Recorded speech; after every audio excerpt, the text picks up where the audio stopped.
ভাইদেরকে আমি অনুরোধ করবো যে আপনাদের যৌবনটা আগামী মুসলিম উম্মার ভবিষ্যৎ। এই যে বলে না যে জাতির কাণ্ডারি হবে অমুক তমুক, কেউ জাতির কাণ্ডারি হতে পারবে না। জাতির কাণ্ডারি যদি হতে চায় তাহলে মুসলিম যুবকরাই হতে পারবে ইনশাআল্লাহ। যারা সারাদিন মাদকদ্রব্য সেবন করে এরা জাতিকে কিচ্ছু দিতে পারবে না। যারা সারাদিন হকি স্টিক নিয়ে ঘুরছে আর নির্মমভাবে মানুষকে মারছে এরা জীবনেও জাতিকে কিচ্ছু দিতে পারবে না। ফাসাদ সৃষ্টি করা ছাড়া কিচ্ছু করতে পারবে না এরা। দেশকে, জাতিকে এবং উম্মাকে যদি এগিয়ে নিতে হয় শুধু মুসলিম যুবকরাই পারবে ইনশাআল্লাহ। এবং কারা পারবে? যারা অন্য ধর্মের মানুষ কিন্তু মনটা স্বচ্ছ সৎ, তারাও পারবে। যাদের মনে সততা আছে অন্য ধর্মের হলেও তারা পারবে ইনশাআল্লাহ। যার মনে সততা নাই সে পারবে না কখনো। করাপ্টেড, দুর্নীতিপূর্ণ মন নিয়ে কখনো দেশের খেদমত, জাতির খেদমত করা যায় না। বাংলাদেশের সবচেয়ে বড় সমস্যা দুর্নীতি।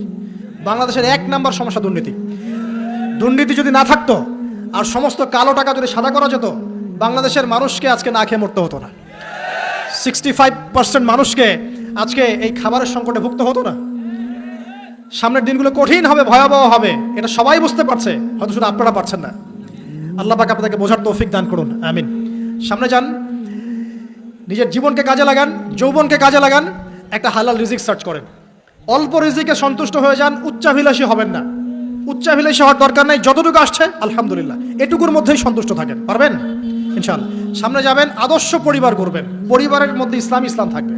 পরিবারের পিতা হবে ইব্রাহিম, পরিবার সন্তান হবে ইসমাইল, পরিবারের স্ত্রী হবে হাজারা অথবা সারা আলাইহিস সালাম। দিনদার ছেলে নাই, বিয়ে নাই, দিনদার মেয়ে নাই, বিয়ে নাই। ওই যেটা আপনি মনে করছেন রূপ সৌন্দর্য হাবিজাবি, কিচ্ছু থাকবে না ভাই, কিচ্ছু থাকবে না। 1 বছর 2 বছর পরে সব শেষ। দিনদার স্ত্রী পাবেন, চোখ বন্ধ করে বিয়ে করে ফেলবেন। আর দিনদার স্বামী পাবেন, বিয়ে করে ফেলবেন। আমার স্বামী কত বড় ব্যাংকের চাকরি করে, কত বড় ডিগ্রি, কত বড় সার্টিফিকেট, এটা পরের ইস্যু। আগের ইস্যু হচ্ছে আমার স্বামী নামাজ পড়ে কিনা, এই লোক আমার স্বামী হতে যাচ্ছে, এর দাঁড়িয়ে আছে কিনা, ইসলাম পালন করে কিনা, ইসলামের প্রতি ভালো ধারণা আছে কিনা, সে আমাকে পর্দায় রাখবে কিনা, এগুলো বড় জিনিস। পরিবার গড়ব ইসলামিক ভিত্তিতে, ইসলাম নাই পরিবার নাই। এমনকি পরিবার গড়ার পরেও যদি দেখেন যে পরিবারের সদস্যদেরকে বোঝাতে বোঝাতে আপনি ক্লান্ত হয়ে যাচ্ছেন, পরিবারের সদস্যদেরকে দিন বোঝাতে আপনি ক্লান্ত, কিছুতেই দিন বুঝতে চায় না, আপনি আসহাবুল কাহফ হয়ে যান, তাও ভালো। বুঝেন নাই? আপনি নিজের চটকায় তেল দেন, ওটা বাদ দেন, ওর কবরের হিসাব ওর উপর ছেড়ে দেন, আপনি ইব্রাহিম হয়ে যান, আপনি আসহাবুল কাহফ হয়ে যান, তাও ভালো। ইসলাম নিয়ে কোনো কম্প্রোমাইজ নাই। পরিবারের সদস্যরাও যদি আল্লাহর পথে চলার ক্ষেত্রে প্রতিবন্ধকতা সৃষ্টি করে, বাদ দিয়ে দেন, দরকার নাই। আল্লাহর জমিন প্রশস্ত, আল্লাহর জমিন প্রশস্ত, আল্লাহর রিজিক প্রশস্ত ইনশাআল্লাহ। আল্লাহ পাক উত্তম আরো কিছু দিবেন আপনাকে ইনশাআল্লাহ তাআলা। খেয়াল রাখবেন, পরিবারের মধ্যে ইসলাম থাকতে হবে। এখানে কিন্তু আপনাকে কেউ বাধা দিবে না, এর কর্তা আপনি নিজেই। আল্লাহ পাক তৌফিক এনায়েত করুন, আমিন। আপনাকে যদি আইয়ামে জাহেলিয়াতুল আকবার বলে কোনো বিশ্বকে রিকগনাইজ করতে হয়, তাহলে এখনকার বিশ্বকে করতে হবে। এই জাহেলিয়াত থেকে উত্তরণের জন্য সমাধান কে দিয়েছিল বলেন? ইসলাম কি সমাধান দেয়নি? ইসলাম সমাধান দিয়েছে, কোরআন সমাধান দিয়েছে। রাসূলুল্লাহ সাল্লাল্লাহু আলাইহি ওয়াসাল্লাম 23 বছরের মধ্যেই সমস্ত জাহেলিয়াতকে দূর করে দিয়েছেন, দেন নাই? বলেন, 23 বছর পর কি মক্কায় শিরক ছিল? বলেন, 23 বছর পর কি মক্কায় সুদ ছিল? 23 বছর পর কি মক্কায় জেনা, এই যে আপনার ব্যভিচার, এই যে আপনার মাদক, এই যে গোত্রীয় হানাহানি, নারীর অবমাননা, এগুলো ছিল? তাহলে একজন মহামানব তিনি 23 বছরের মধ্যেই পুরো সমাজটাকে সংস্কার করে ফেললেন না? সেই রাসূল সাল্লাল্লাহু আলাইহি ওয়াসাল্লামের সুন্নত কি মরে গেছে? সেই আল্লাহ কি মরে গেছেন? নাউজুবিল্লাহ। সেই আল্লাহ পাকের নাজিলকৃত কোরআন এবং হাদিস কি মরে গেছে?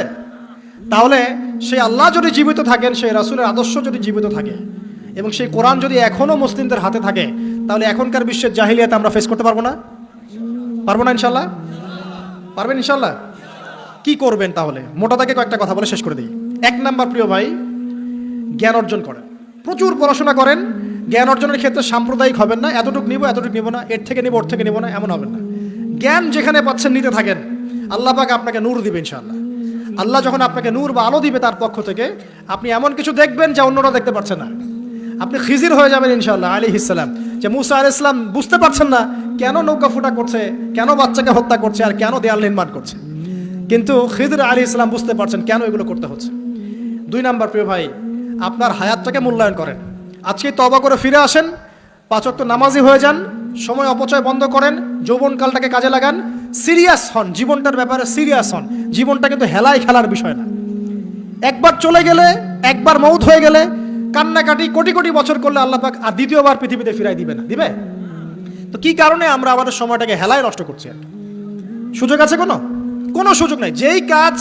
যেই কাজের পরকালীন কোনো ফায়দা নাই সেই কাজে আমি নাই, সোজা কথা। কথা বোঝেন? যেই কাজে পরকালের কোনো ফায়দা নাই সেখানে আমি নাই, এরকম আকীদা লাগবে। ইলম অর্জন করবেন কেন? পরকালের ফায়দা আছে তাই। নামাজ কেন পড়বেন? পরকালে ফায়দা আছে তাই। প্রেমের সম্পর্ক করব না কেন? পরকালে ফায়দা নাই তাই। এই মিউজিক শুনবো না কেন? আমি পরকালে কোনো ফায়দা নাই তাই। আমি অহেতুক এসব টিকটকের পিছনে ঘুরবো না কেন? পরকালে কোনো ফায়দা নাই তাই। যে কাজ পরকালে ফায়দা দিবে আমি সেই কাজে আছি। পারা যাবে ইনশাল্লাহ। আল্লাহ তৌফিক দান করুন।